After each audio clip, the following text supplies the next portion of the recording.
El sistema se ha ido perfeccionando en beneficio de la casta política en contra del individuo. ¿Por qué? Porque antes los reyes gobernaban por Dios y para Dios. Ahora gobiernan por y para el bienestar y tienen todo el andamiaje de la educación pública construido para y su propio beneficio. Y desde jardín de infantes, desde que tenemos 3 años, a pasar por la escuela primaria, escuela secundaria, universidad, nos adoctrinan en la religión del Estado. Entonces nosotros creemos en que las cosas deben ser así. Nos adoctrinan que las cosas deben ser así y que no pueden ser de otra manera. Entonces es muy difícil salir de este círculo vicioso que es un juego de suma cero que hace que unos pocos se beneficien y vivan de muchos. En consecuencia, esta situación solamente puede ser cada vez peor y está sostenida sobre el pilar del adoctrinamiento de la educación pública, que la educación pública, guarda, no es que sea gratuita y prestada por el Estado. La educación pública puede ser pública de gestión estatal o pública de gestión privada. ¿Esto qué quiere decir?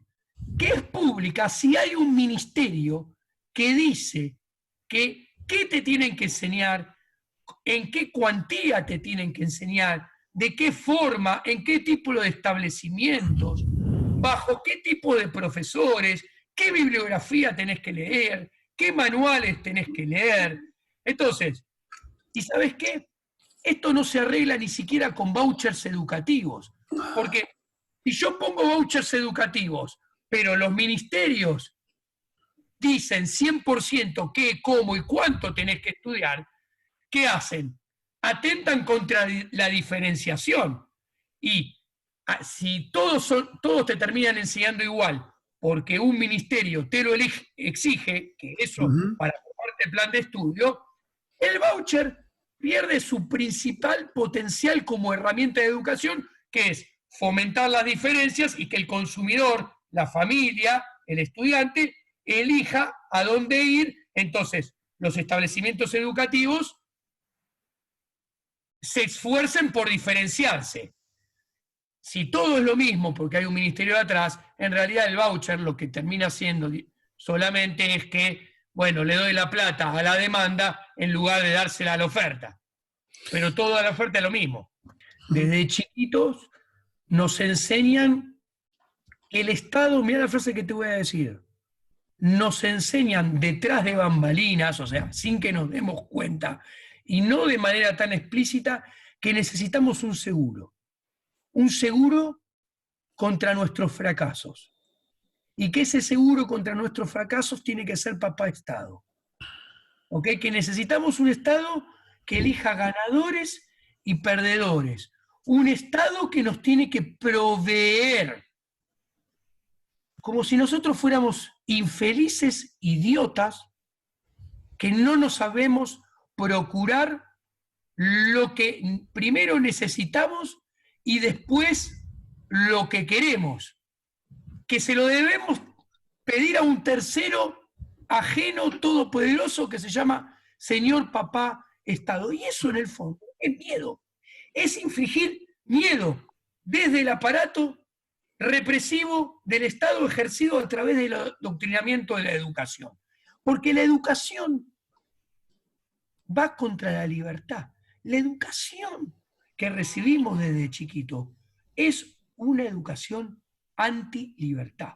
Es una educación pro miedo, pro inseguridad, que nos hace tener miedo, que nos hace no confiar en nosotros mismos, no confiar en nuestra capacidad, no confiar en nuestro fuego emprendedor.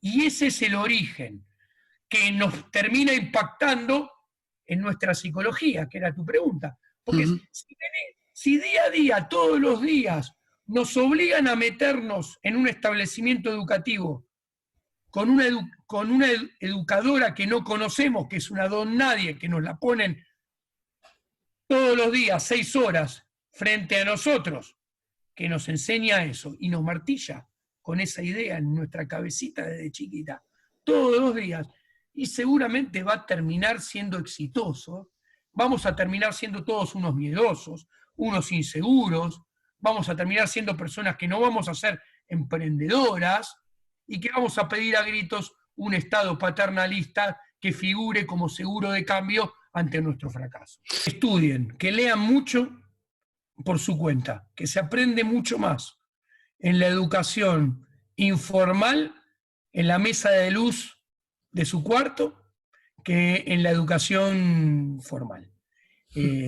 Que lean todos los autores que puedan, como dijiste de mi profesión, de la escuela austríaca, que lean a Rothbard, a Kirchner, a Hoppe, a Jesús Huerta de Soto, que lean a Mises, a Hayek, que lo desmenucen, que se compren un libro para guardar y se compren un libro para trabajar, que es subrayar, resaltar.